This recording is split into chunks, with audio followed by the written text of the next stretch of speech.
A lot of things go unnoticed in life. You may put in a few extra hours at work and your boss will tell you it's part of the job. You may feel good about your new haircut only to find out no one really cares. But people will always notice just how much money you stole from them.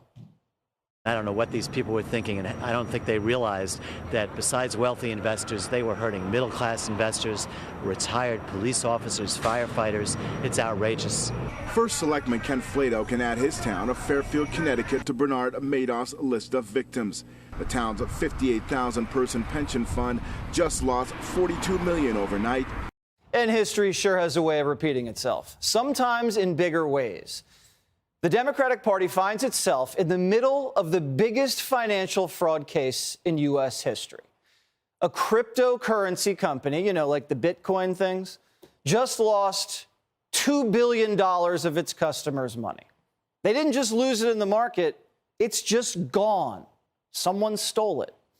And the company called FTX just went bankrupt after they blew up $32 billion. The crypto market in chaos after the collapse of the FTX exchange, with a new set of questions on where billions and billions of dollars went. A criminal investigation of its founder, Sam Bankman-Fried, has been opened in the Bahamas. This is being called the worst disaster in the history of crypto.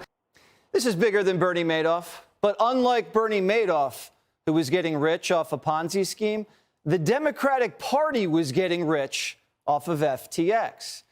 Now, FTX came onto the scene in 2019, and it spent $10 million to put Joe Biden in the White House in 2020. And the guy running FTX, the second biggest Democrat donor in the midterms, after Soros, of course, spent $40 million to get Democrats elected. Wonder why someone like John Fetterman was able to raise as much as 4 times as much cash as Oz? Well, you can thank Sam Bankman-Fried, who ran this crypto scheme out of a penthouse in the Bahamas. Hi, my name is Sam, and this is my story. Sam has crazy hair. Sam is vegan. Sam sleeps 5 hours a night. Sam lives in the Bahamas with 10 roommates. Sam is 29 years old only, but Sam has $22 billion. And he wants to donate all of it to charity. And the charity was the Democratic Party. Look at Sam right there behind George Soros. Soros paid for a crime wave, and Sam may have committed a crime to stop a red wave. The guy was throwing so much money around, it got the owner a seat right next to Clinton. And he got an invite to Bill's after party with celebrities like Katy Perry, of course. You know, Clinton's really got an eye for mega donors. First Epstein, Sam Bankman-Fried, who they call SPF. If you spend enough money on Democrats, they don't care how you got the money as long as it gets to them. All the celebrities were jumping in, too. Larry David was doing commercials for the guy. Tom Brady and Giselle were ambassadors. The John Fetterman of cryptocurrency, SPF, was just at the White House, actually. He got 2 closed-doors meetings with Biden's senior advisor in the spring, right around the time Biden was shipping billions to Ukraine. The funny thing is, Ukraine was an investor in FTX. You may be asking, why is a country in the middle of a war investing in crypto?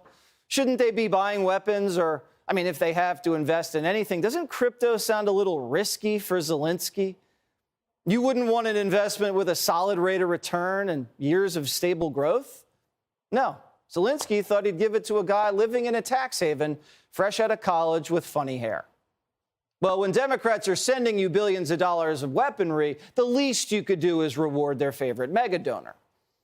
And what did FTX do with the money Ukraine invested? Well, they plowed it right back into the Democratic Party. Democrats send money to Ukraine, Ukraine sends money to FTX, and FTX sends money to the Democrats' campaigns. Now, I don't know if this is war profiteering or money laundering. I don't even know, but it needs to be investigated. And we don't really know who's getting what because SPF, the crypto kid, who looks like a mini Madoff, likes his money in the dark.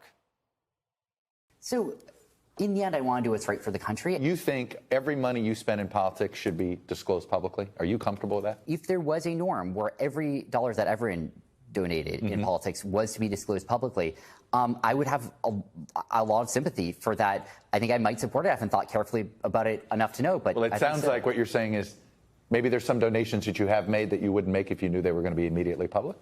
So I think I don't generally think about it that way. I mean, look, can you believe Chuck Todd?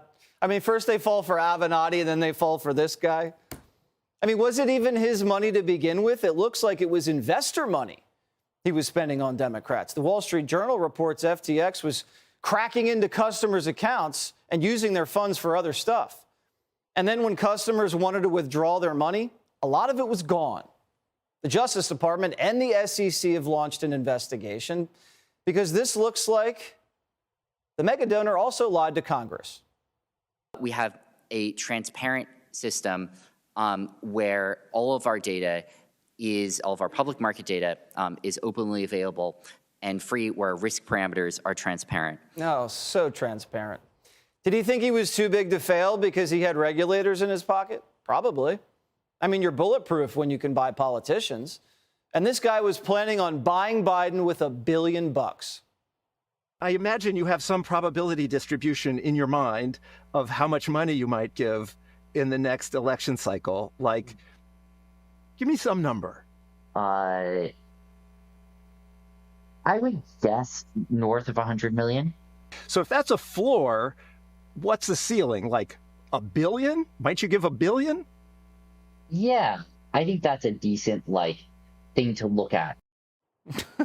So the Democrats' second biggest donor just blew up right after he helped Democrats keep the Senate. Oops, that's a shame. Perfect timing for Chuck Schumer, though. But this was a family affair. The crypto fraudster's brother has a job in Congress, of course. He works on the Financial Services Committee, and he works for a Democrat. So the guy in charge of oversight is staffed by family members of Minnie Madoff. Whatever happened to the $32 billion anyway? I wonder if there was any red flags. Oh, here's one. The person running cash flow at FTX isn't good at math. Use very little math. Use a lot of elementary school math. So I see those abstract math classes are not required. You never have all the information, so you kind of just have to make your best guess based on what you can see. We tend not to have things like stop losses. I think those aren't necessarily a great risk management tool. Yeah, I'm trying to think of a good example of a trade where I've lost a ton of money. Well, I don't know. I probably don't want to go into specifics too much with that. You had executives bragging they don't do risk management. And that, by the way, that was Minnie Madoff's girlfriend. She was living in a penthouse in one of the world's famous tax havens with him in the Bahamas. There were 10 kids working in this office, and they were all sleeping with each other. It was a polyamorous penthouse. It's what you call a pump and dump scheme. And no one noticed a thing until a week after the Democrats kept the Senate. Hey, Sean Hannity here. Hey, click here to subscribe to Fox News YouTube page and catch our hottest interviews and most compelling analysis. You will not get it anywhere else.